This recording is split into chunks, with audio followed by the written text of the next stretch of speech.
DJ and PK proudly presented by our title sponsor, Black Desert Resort, Utah's premier golf resort. We are joined now by Steve Bartle, Utah Utes insider for the Zone. Steve, good morning. What's up, DJ? How you doing, man? The countdown is on. That is what is up. We're inside of 3 weeks, 2.5 weeks to the opener.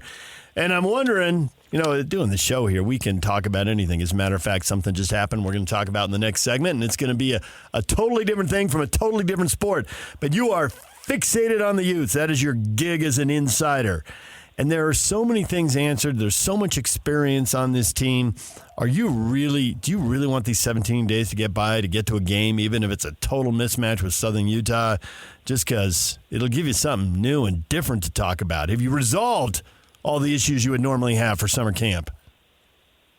Listen, I am beyond ready to see this team take the field.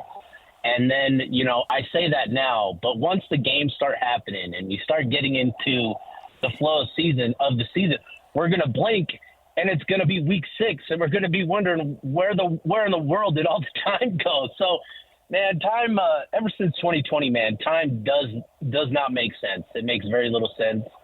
But, I'm excited to see this team in action, right? We've talked a lot about them all off season, locally, nationally in terms of how they stack up in the Big 12. And I think everybody is just kind of ready to see this team take the field and see what this team is all about. So, yeah, I think, man, I can't wait for these next 17 days to get by and to get to kickoff, and then we're off and running, man.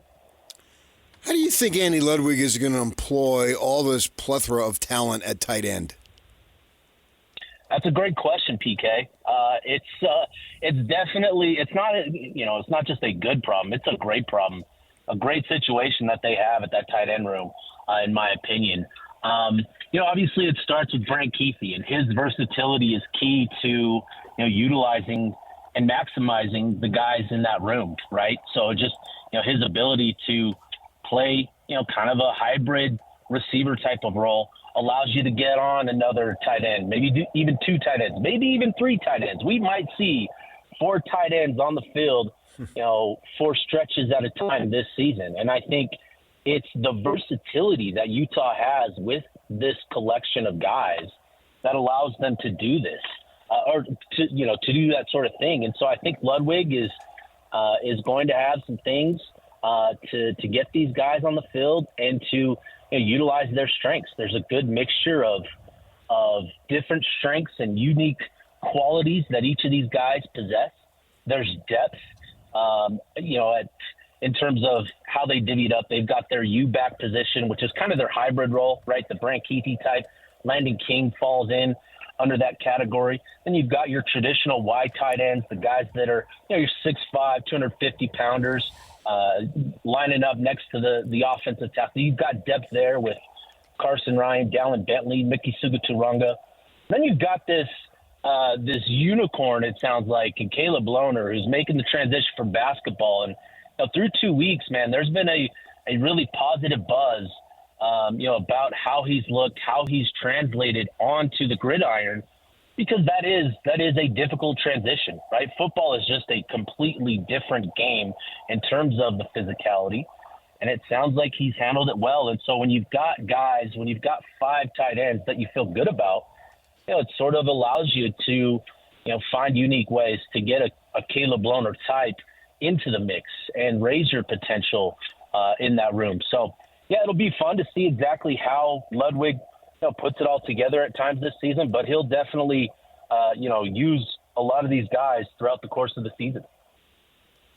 My question with Lohner, the guy just looks like an athlete, right? If you ask Central Casting to send over an athlete, I need an athlete, they would send over Caleb Lohner.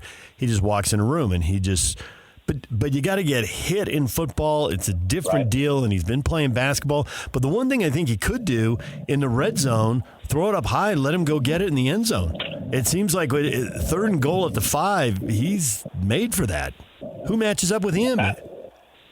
Yeah, nobody. There are not 6'8" safeties on the other side of the ball, right? And I think that is what makes this Lohner situation so unique, is that he has a very clearly identified role in which he can contribute. But, beyond that, he's a tremendous athlete. The thing about him is that he always had athleticism.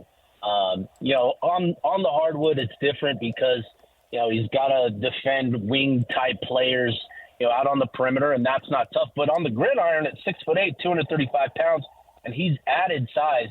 He got here in May. He's put on 10, 15 pounds where he's now 245, 250. He fills out his shoulder pads, and I think that's going to be big for him. And I think there's a really good chance that he does more than just play that red zone target type of role. I think there's a chance that he expands just what he's able to bring to this team this season. And it's a credit to him and how hard he's worked this offseason. He wants this to work. He wants this to be a thing, and he's put in the work to make it happen so far. I want to know, Steve, on the 21st day of September, who is going to take the first handoff at running back for the Utes in Stillwater, Oklahoma? When? The 21st day of September. PK, I need more singing from you. Just when I'm in the just next time you see me, please, just sing to me, man. That was beautiful. But I think, like this running back room is, it's. I know there's been a lot of worry and a lot of angst over the running back room because there isn't that clearly defined bell cow type of back. But you've got a Mekhi Bernard who's top dog in that room because he's the veteran. I think he's going to be the guy that starts these games. But exciting is you've got these two young guys in Mike Mitchell and Hunter Andrews who are bigger bodies. Both check in at around 220 pounds. They've got great athleticism.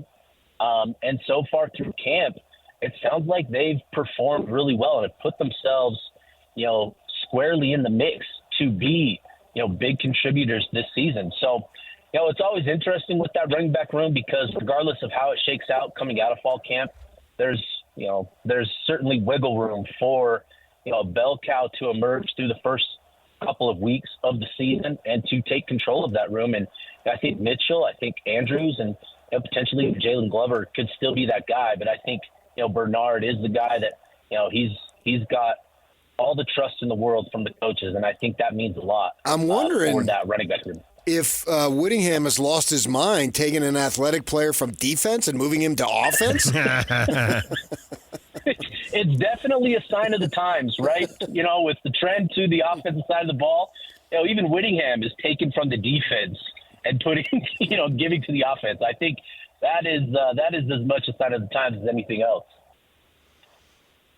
One legitimate thing they had to do, they sent two safeties to the NFL, so they've got to figure that out. Is that figured out? I think they have a very good idea. I think they're super close in knowing who the two starting safeties are. I think, they've got a group of four that are going to contribute, that are going to rotate, in and out of games this season or in and out of series and all that sort of thing. You've got Nate Ritchie, who I think, maybe it was known, maybe it wasn't known, but he had a back injury coming back from his mission, and that sort of limited him. Oh, sorry, you could probably hear Miles in the back there. But that limited him last season and impacted his level of play last year. And I think for him, he's gotten healthy. The back injury is behind him now, and that's freed him up and allowed him to play more instinctually. And he's definitely looking like the Nate Ritchie of 2020 that we became, that we were hoping to see last year. So, I think he's emerged as the guy at strong safety. And we've talked a lot about Teo Johnson at free safety, and I think, he's still the odds-on favorite to win that job. He just has the qualities that you want in, that center fielder type of safety. But a guy that I think is making this difficult is Alakai Gilman, the transfer from Stanford. Through 2 weeks of fall camp, he's definitely sounds like he's become more comfortable, in his role and in the scheme. And that, too, similar to Richie, has allowed him to play a little bit more instinctually and he's shown really well through the first 2 weeks of camp. So I think it's, and Jonathan Hall is still going to factor into the mix here as well. He's just a tremendous matchup against tight ends. So, Scalley's got a great problem on his hand with those 4 guys, but I think, it's going to come down to, Richie, Johnson, and Gilman for those 2 starting spots. Utes have been making a little news in the recruiting, and it's interesting with the Utes as far as recruiting. They don't hit on everyone because nobody does, but it's like I don't really pay attention to the recruiting as much because I just figure they've been doing this for years, and you get guys come into the program that don't get much buzz. Some of them do, but a lot of them don't, but yet they turn out to be outstanding players. So I feel that the machine is going to hum along, but it does look like there is a little bit of an uptick as far as that goes in the star ranking for whatever that means. Speak to that and tell us how that's going. Yeah, I think Utah's definitely benefited from their rise in success, on the field and how that's translated on the recruiting trail. I think, the encouraging thing here is the staff.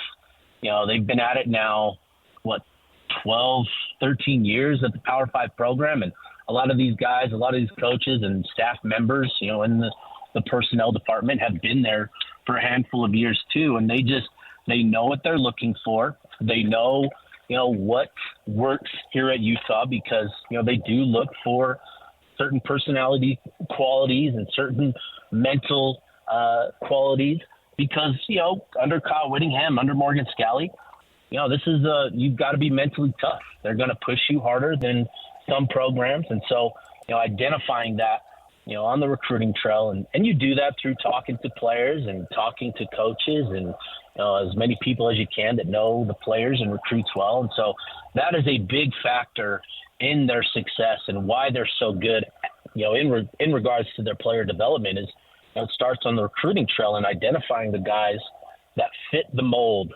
in terms of what they look for on the field and what they look for, in terms of their mental makeup. So that is, a big key in this, and it helps when you have success on the field, when you go to conference championship games, when you go to the Rose Bowl, it has an impact on your ability to recruit those higher profile players. And now with NIL and that becoming a factor, you've seen it across college football in the fact that, Alabama and Georgia aren't just stockpiling their classes full of 5-star and 4-star kids anymore. They still are, but not to the extent that they were, pre-NIL and all of this. You're seeing, programs like a Missouri and like, other programs of Missouri's caliber. I'm blanking on other programs comparable. Texas Tech, had a 5-star receiver last year that committed to them over Ohio State. You're seeing these other programs because NIL is such a factor. They're able to bring in a 5-star talent that maybe before NIL they haven't had much success with. And I think that is something that can benefit Utah this year as well. So, last week they picked up 2 commits, and Aaron Dunn, who's a 4-star offensive tackle and committed to Utah over Oregon and USC. And then Nathan Tillman, who committed over Texas and TCU. Those are 4 programs that you would love to continue to get recruiting wins over. And so, Utah, like I said, they've done a good job, on the recruiting trail of identifying guys that work there and just have that thing, going right now. Steve, we do not appreciate you winding up PK with the music stuff and then leaving. Yak and I are here hour after hour. You just get to drop in, wind them up. Oh, my love for Steve is true. The only thing I did appreciate is that you did welcome him coming over to the desk when you're sitting, a.k.a. slouching. And by the way, if you don't know Steve, gold medal sloucher. I'm going to take less. That's my game. I love to slouch. I've been yelled at it my whole life by multiple people. When I saw you, I thought there's a kindred spirit right there. That's a big time slouch. Slouch, let it all out. What have I done? That's exactly what I was trying to say, Steve. I was trying to say it nicer. Unleash the beast is what he's done. That is actually what he's done, yes. All right. Thank you, Steve.